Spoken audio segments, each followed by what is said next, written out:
Baik, pernahkah kalian mendengar bahwa kampus adalah nomor satu dan organisasi juga tidak boleh dinomor-duakan?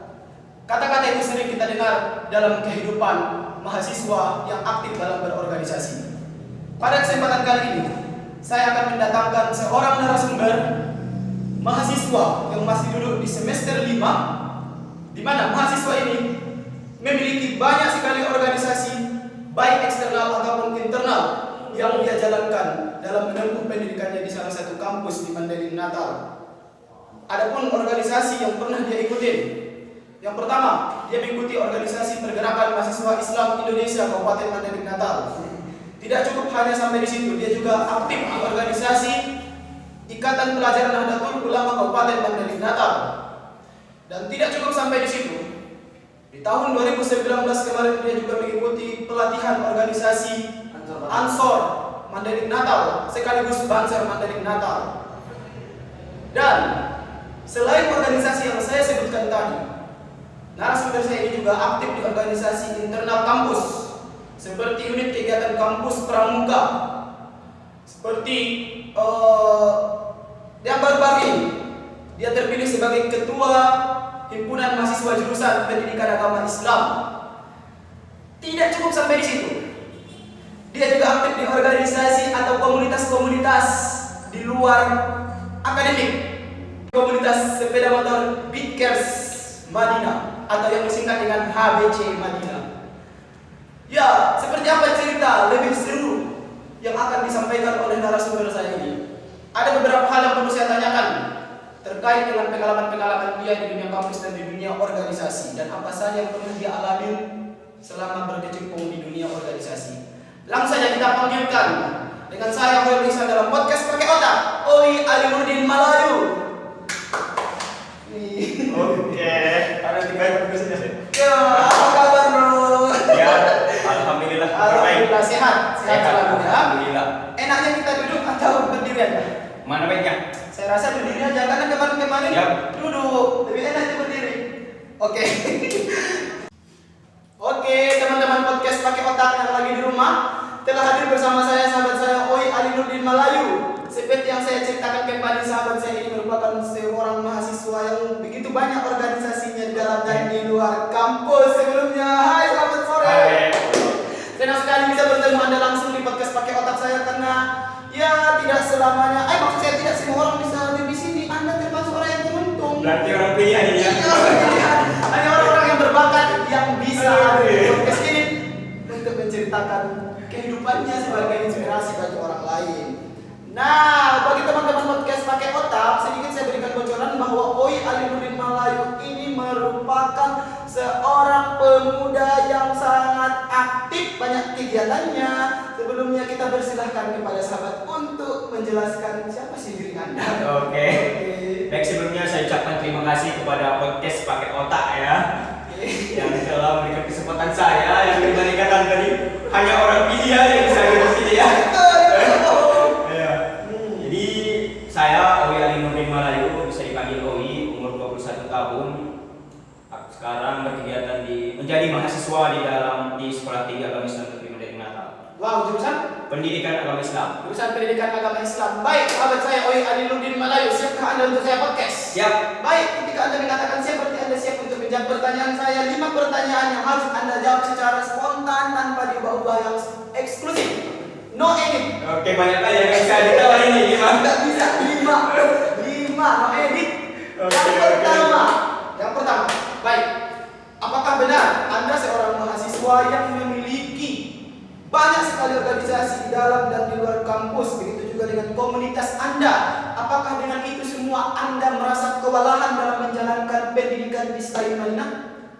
Jadi kalau untuk kewalahan kewalahan saya katakan ya jelas ada, mungkin pasti ada titik jenuh, titik lelahnya dia. Lelah ada. Iya. Tapi semangat belajar? Semangat ya, tetap semangat. Enggak turun? Enggak.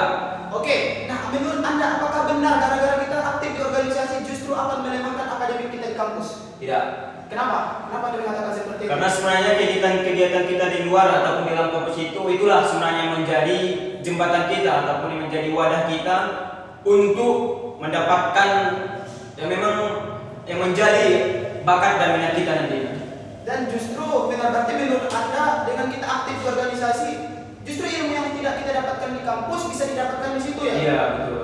Oke, nah ketika Anda mengikuti beberapa organisasi di kampus Anda dan tidak menjadikan Anda sebagai seorang mahasiswa yang nilai akademiknya turun, nah menurut Anda seperti apa sih seharusnya seorang mahasiswa yang idealis? Kalau seorang mahasiswa yang idealis itu adalah yang punya karakter, mampu memanage waktu, mampu mengatur waktunya.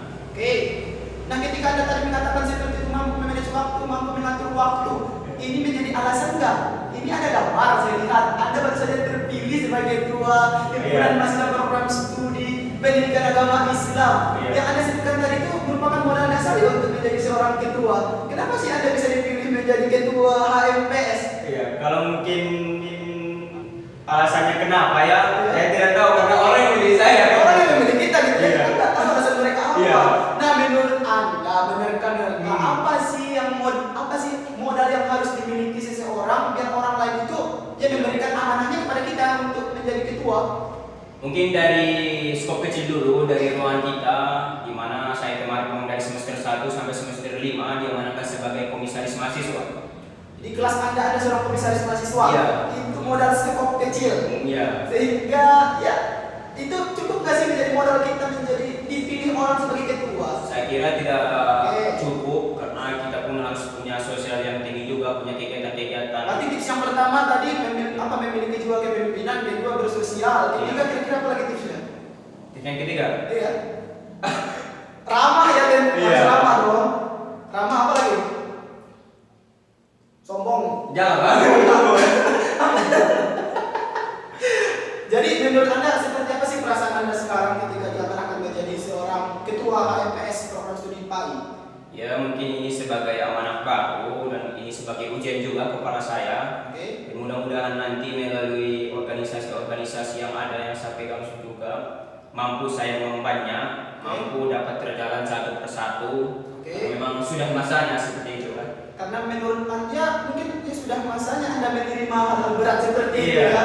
Dan bisa jadi ya kalau itu sudah kita terima ya ini kita makin kuat dong ya. Iya. Karena otomatis bahwa kita makin kuat untuk menjalankan kegiatan-kegiatan kita. Nah ada lagi pertanyaan saya. Ketika Anda menjadi seorang ketua HMPS, apa sih yang akan Anda perbuat untuk teman-teman Anda program studi PAI? Untuk kedepannya kita akan membuat suatu kegiatan-kegiatan yang memang menunjang ataupun memberikan wadah Oke. kepada mahasiswa pendidikan agama Islam yang mampu dalam bidangnya nanti, mampu menjadi guru-guru yang punya akhlakul karimah, itu mampu mendidik siswanya juga nanti yang punya akhlakul karimah yang baik. Oke, saya sepakat sekali karena memang jurusan pendidikan agama Islam itu kan tujuan utamanya mencetak guru-guru yang berakhlakul karimah, di mana HMPS ini menjadi sebuah lembaga atau wadah mereka untuk memberikan aspirasi-aspirasi mereka. Betul. Anda siap untuk menampung semua aspirasi mereka kira-kira? Siap. Ya dengan berbagai tim kita ya. Iya.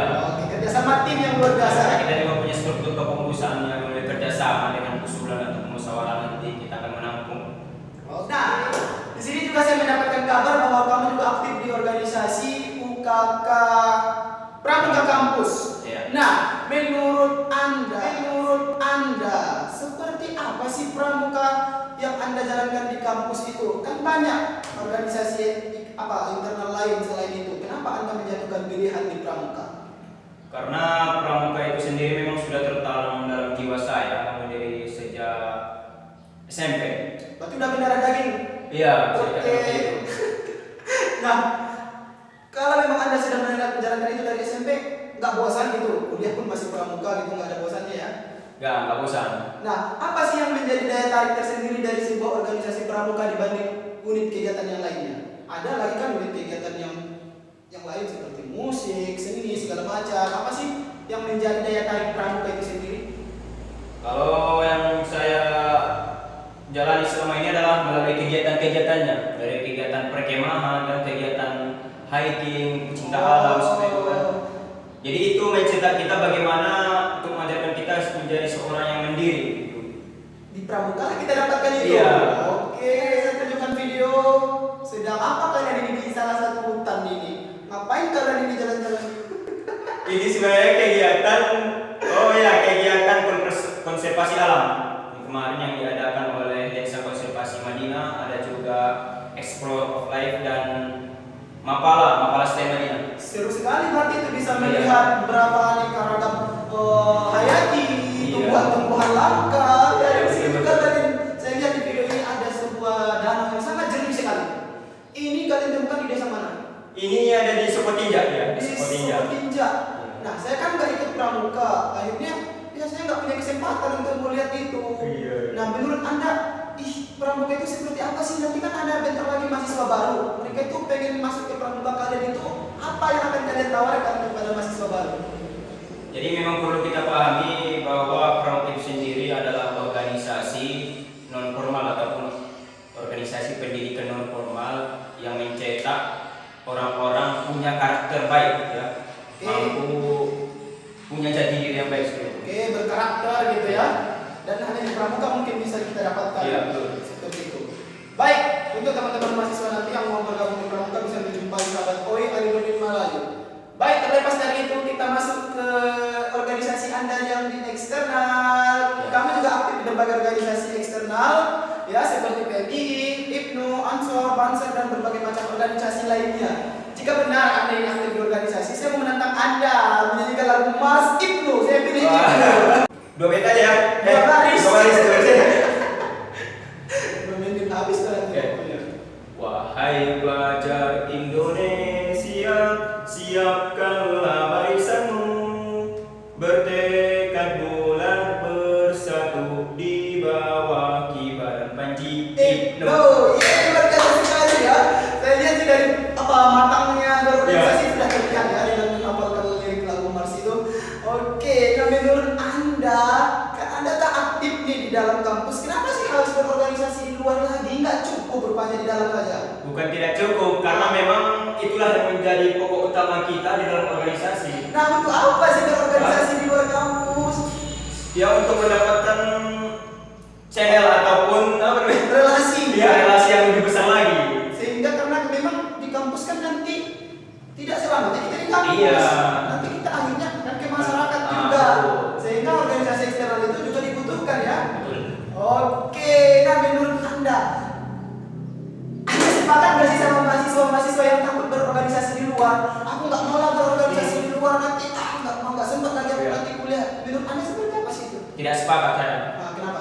Karena memang organisasi eksternal kampus itulah yang menjadi jembatan kita, yang menjadi wadah kita. Dengarin itu. Untuk apa namanya? Tahu. Untuk memiliki relasi dengan orang luar, sehingga nanti diharapkan dengan berorganisasi eksternal kita dikenal orang yang mudah-mudahan proses kita mencari kerja mudah. Ya, harapan kita seperti itu. Dan bukan hanya itu sih yang kita harapkan dari organisasi eksternal. Ya, kita ilmu juga banyak di lapangan. Betul. Ada sepakat kan? Betul Ilmu sekali. banyak sekali di lapangan. Oke. Sekarang kita bahas komunitas OI Alinuddin Malayu.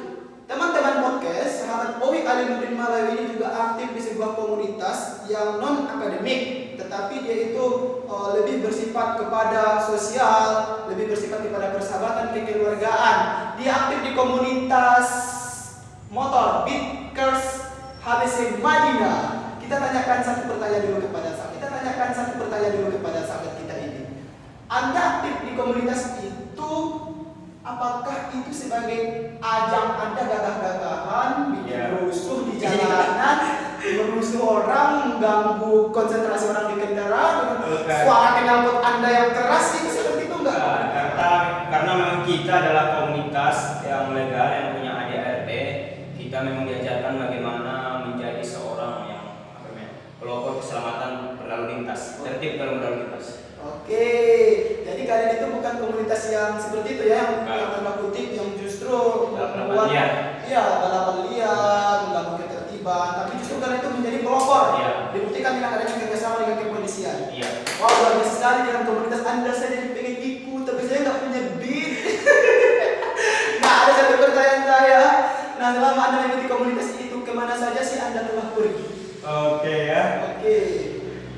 Mungkin kalau bisa dikatakan yang paling jauh itu kita 2019 kemarin pernah ke Bengkulu. Pernah ke Bengkulu? Iya. Naik bis? Iya, naik bis. Rame-rame. Iya. Seru ya. Oke, setelah 2010 kemana lagi? Yang baru ini di tahun 2020. Oke. Tahu gimana? Di akhir tahun kemarin ya, di akhir tahun Akhir 2020. tahun 2020 kemana kalian? Ke Singkil, Ke Singkil. ke Aceh Singkil. Nggak percaya saya ada bukti nggak? Ada foto nggak? Ada. Oh ini dia fotonya. Oke. Oh luar biasa sekali. Nah untuk apa sih kalian pergi ke sana gitu? Nggak capek gitu naik kendaraan-kendaraan itu sampai keluar kota? Kalau dikatakan capek ya capek. Oke. Kita kan itu ada rest. Oke. Kita istirahat di tempat-tempat di daerah saudara kita juga nanti. Oke. Nah tujuan kalian ke sana ngapain di mana? Kita menghadiri acara regional tingkat Sumatera Utara. Oke. Berarti tuan rumahnya di sana. Iya, kita di sana berkumpul big. Oke. Di sini juga saya mendengar kabar bahwa kamu ada insiden kejatuhan handphone di laut ketika berada di Aceh sana. Itu benar nggak sih? Oh iya ya. Jadi sebenarnya kita kemarin itu dua sekaligus ya. Jadi setelah ke Singkil kita lanjut ke Sabang, Oke. ke Ternol. Jadi insiden yang disampaikan sahabat ya. Dan itu sebenarnya kita di kapal. Oke, di kapal. Jadi HP itu jatuh. Jadi Main jatuhnya itu di kapal. saya tahu tunggu. Anda di kapal main TikTok ya. Jatuh bukan namanya. Ya main HP biasa. Gitu. Oke, nanti jatuh, kemudian jatuh di Iya. laut jatuh. Bukan ke laut, di Kemana? kapalnya. Oh, di kapalnya pecah layar berarti ya. Iya.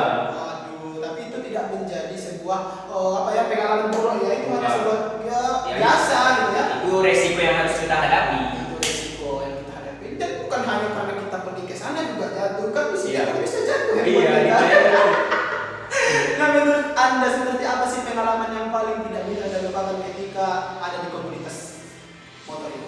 Ya pengalaman yang tidak dilupakan itu apa namanya? Tahu. Persaudaraannya itu. Persaudaranya. Ya, jadi persaudaraan kita itu, silaturahmi kita itu sampai kepada daerah-daerah di luar. Dengan komunitas Iya. motor kita Iya. berkesempatan memiliki persaudaraan di luar daerah kita. Iya. Lintas provinsi. Bahkan ke Pulau Jawa, ke Pulau Kalimantan pun bisa. Lintas pulau pun bisa. Iya. Saya jadi pengen ikut deh di komunitas. Luar biasa sekali ya. Dan itu kan kalau kita makin banyak teman itu kan ya gimana ya? Serasa umur kita makin panjang Iya. gitu ya kan banyak yang mendoakan kita. Wow luar biasa sekali ya cerita komunitas motor yang sahabat Koi ikut di dalamnya ini. Saya juga punya pertanyaan kepada Anda. Ada nggak sih cerita ketika Anda di komunitas ini cerita apa lah ya? Tadi kan insiden yang jatuh itu kan ceritanya ya kamu sendiri tuh yang jatuh handphone. Ini kamu pernah nggak sih ada konflik sesama ini komunitasmu sama temanmu konflik gitu di komunitas itu? Kalau konflik sendiri tidak ya, mungkin paling kepada saling mengingatkan bahwa kita kan yang tertib berlalu lintas, pakai helm, kada spion, lengkap punya SIM, punya STNK. Paling konfliknya sampai di situ aja ketika kita tidak pakai helm, kalau kita mengingatkan. Oh, jadi konflik kalian itu tidak pernah dong ya musuhan-musuhan sesama Iya. komunitas. Ya kalau memang teman kita nggak pakai helm, pakai helmmu gitu. Ini komunitas lo pelopor lah gitu Iya. aja ya. Betul. Oke. Nah, sekarang telah selesai pertanyaan-pertanyaan yang saya lontarkan kepada sahabat. Kayaknya lu tidak ingin pertanyaan ya. Berarti itu menjalar. Oh iya iya. Menjalar. Apa namanya sih? Menjalar Oh, dia iya. berakar Iya. ya. Nah, saya punya kesempatan, saya berikan Anda kesempatan. Oh, bukan kesempatan. Saya masih ada pertanyaan. Oh, gitu. Seperti ini sudah tidak dimain ya. Saya masih punya pertanyaan. Apa sih yang orang-orang di sekeliling Anda tidak tahu sifat Owi itu seperti ini loh? Ada loh, kalian belum tahu sifat saya itu sebenarnya seperti ini. Apa itu? Apa ya? Saya tahunya bahasa Mandailing. Apa? Jadi kalau dalam bahasa Mandailing itu dirisak gitu. Dirisa. Jadi Anda itu gimana? Dirisa. Anda itu nggak suka dirisa. Iya. Nah, untuk teman-temannya, Owi itu nggak suka dirisa. Kalau gimana Contohnya, dikalimat dengan bahasa Indonesia apa itu juga tahu. silahkan translate sendiri ya. Iya. Nah, dirisa ini contohnya seperti apa itu?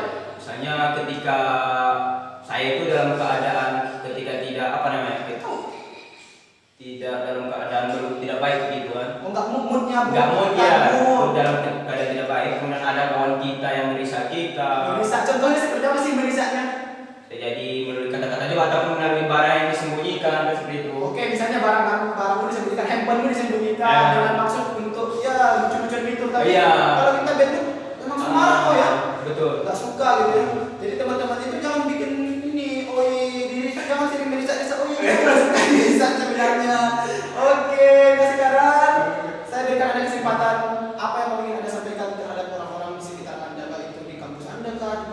bagaimana di organisasi Anda? Apa sih yang bisa Anda sampaikan berbagi?